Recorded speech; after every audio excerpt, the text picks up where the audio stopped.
ভাগ্যিস আমার জন্ম বাংলাদেশে, তাই তো গরম গরম ভাত আর এত মজার মজার ভর্তা খেতে পারি। এটা হলো আমাদের গ্রামের ফেমাস একটা ভর্তা, আর এটার নাম হলো শুকনো খোলায় পেঁয়াজ টালা ভর্তা। জানো এই ভর্তাটি কিভাবে বানাতে হয়? জাস্ট চুলায় একটা মাটির পাত্র গরম করে এর মধ্যে 10-12টা পেঁয়াজ দিয়ে শুকনো খোলায় টালতে হয় অনেকটা সময়। চুলার জাল বাড়িয়ে প্রায় 10-15 মিনিট ভাজতে হয়। একদমই তেল বা পানির ব্যবহার হবে না এখানে। জাস্ট পেঁয়াজগুলোকে এভাবে শুকনো খোলায় অনেক সময় ভাজতে হবে। কিছুক্ষণ ভাজার পর একটা ঢাকনা দিয়ে ঢেকে দিবে, আর এভাবে অনেকটা সময় ভাজতে হবে যেন পেঁয়াজের ভেতরটা নরম হয়ে যায়। আর পেঁয়াজের অংশটা যখন পুরো এরকম কালো হয়ে যাবে, তখন এই টালা পেঁয়াজগুলোকে চুলা থেকে নামিয়ে নিতে হবে। আর মাটির পাত্রে এই পেঁয়াজগুলো টাললে ভর্তাটা বেশি মজা হয়। তো পেঁয়াজগুলো নামিয়ে নিয়ে গরম কড়াইয়ে কতগুলো শুকনো মরিচ দিয়ে দিল। ভর্তাটা অনেক বেশি ঝাল হতে হয়, তাই অনেকটা পরিমাণ শুকনো মরিচ দিই। আর এই শুকনো মরিচগুলো একদমই মুচমুচে করে ভেজে নিই। দেখো পেঁয়াজ টালা ভর্তার জন্য পেঁয়াজ মরিচ সবকিছুই রেডি। এবার এগুলোকে ঠান্ডা করে নিতে হবে আর পেঁয়াজের খোসা ছাড়িয়ে নিতে হবে। ভাজার পর পেঁয়াজের উপরের খোসাটা একদমই নরম হয়ে যায়, তাছাড়া ভিতরের অংশটাও নরম হয়ে যায়। এবার একটা একটা করে সবগুলো পেঁয়াজের খোসা ছাড়িয়ে নেবে। আর এই ভাজা পেঁয়াজগুলোর খোসা ছাড়ানোর পর দেখতে তো খুবই সুন্দর লাগে। আমি তো অনেক ভর্তার রেসিপি তোমাদের সাথে শেয়ার করি, তবে এই পেঁয়াজ টালার ভর্তার টেস্টটা আমার কাছে একটু বেশি ডিফারেন্ট মনে হয়, কারণ এই ভর্তাটা হলে আমি 2 প্লেট ভাত অনায়াসে শেষ করে ফেলতে পারি। যাই হোক, পেঁয়াজগুলো খোসা ছাড়ানো হয়ে গেছে, আর পেঁয়াজের পরিমাণ একটু বেশি নিতে হয় কারণ ভর্তা বানানোর পর মিশে একদম অল্প হয়ে যায়। এবার ভাজা শুকনো মরিচের বোটা ছাড়িয়ে নিচ্ছিল,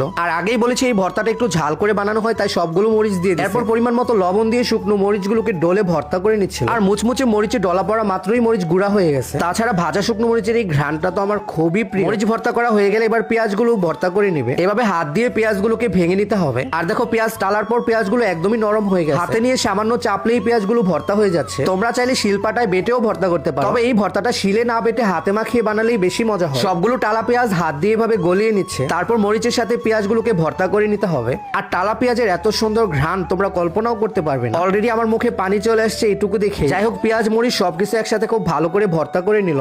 আর দেখো এখনই কতটা লোভনীয় লাগছিল। তবে আরো একটু টেস্ট বাড়ানোর জন্য এখানে খাঁটি সরিষার তেল দিতে হবে। সরিষার তেলের ঝাঁঝালো কম্বিনেশনটা এই ভর্তাটাকে আরো বেশি টেস্টি করে তোলে। দেখো বেশ অনেকটা পরিমাণ সরিষার তেল নিয়ে ভর্তাটুকু আবারও মাখিয়ে নিচ্ছে। আমার তো আর কথাই বলতে ইচ্ছে করছিল না, কারণ ভর্তাটা দেখে আমার মুখে পানি চলে আসছে। যাই হোক, ভর্তা বানানো একদমই ডান। এবার ভর্তাটুকু একটা বাটিতে তুলে নিল। আমি জানি এখন ভর্তাটা দেখে তোমাদেরও খেতে ইচ্ছে করছে, কারণ এমন মজার ভর্তা দেখলে লোভ হওয়াটাই স্বাভাবিক। তবে যেহেতু খুব বেশি উপকরণ লাগে না, তোমরাও চাইলে এটা বানিয়ে নিতে পারো। চলো এবার কথা না বাড়িয়ে গরম গরম ভাতের সাথে খেয়ে। আমি আমার প্লেটে গরম ভাত আর একটু লেবু নিয়ে নিলাম। এবার নিয়ে নিবো এত মজা করে বানানো পেঁয়াজ টালা ভর্তা। আমি তো এমনিতেই ভর্তা লাভার, তোমরা সবাই জানো, তাই বেশ অনেকটা পরিমাণ ভর্তাই নিয়ে নিছি। এবার গরম গরম ভাতের সাথে একটু একটু করে ভর্তা নিয়ে মাখিয়ে নিতে হবে। আর মাখানোর সময় পেঁয়াজ টালা ভর্তার কি যে একটা ঘ্রাণ, তার উপর আবার গন্ধরাজ লেবুতে একটু চেপে রস নিয়ে নিলাম। একটু আগে মাত্র বৃষ্টি হয়েছে, তার মধ্যে এরকম ঝাল ঝাল ভর্তা।